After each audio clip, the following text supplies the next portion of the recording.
Wambai attajiri. Mai daban yasko Hamza ɗan Salewa zai ja da kai.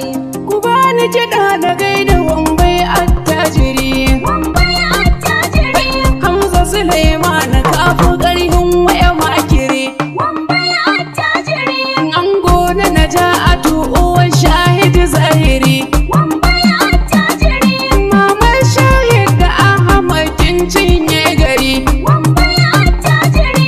Mamar Hajiya karrama mama a dangari. Wambai attajiri. Dillaluwa da zo ka saido mana jinji.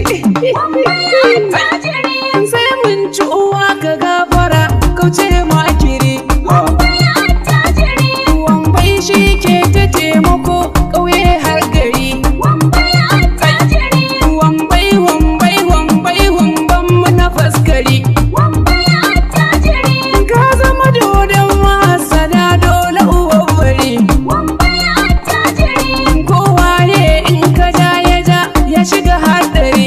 Wambai attajiri. Siyasa na nan gidan ka wambai attajiri. Wambai attajiri. Wambai ga dodo. Wambai ga Kai ka sanya janara a kwando. Wambai Bani san biri ban san kwado. Hai, ku kalla Hamza ya zama su dodo. Wambai ga Gafara na ce uga dodo. Wambai Wajen gudu barin ya cire wando. Dodo dodo. Na da kwarar da ba ƙarya ne ba. Gwamna a yaba ya yi maraba.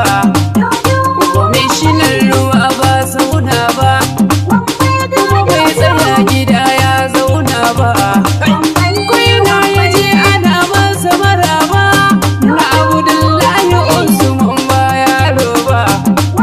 Na Sama'ila Gambo ɗan babba. Kaduna zai yi baba na nan. Ibrahim makama shehi ne.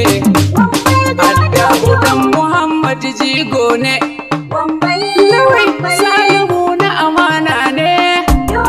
Jamilu ɗan Kano ma madan ne. Kungiyo abokan Wambai. Bala abu na Musa waya ne. Bala abun Mubayyin ɗansa ne. Bashir da Gimbiya ma shaida ne. Ga mai gida Bala ɗan ado. Na Hamza bayayin gardo. Da ta zama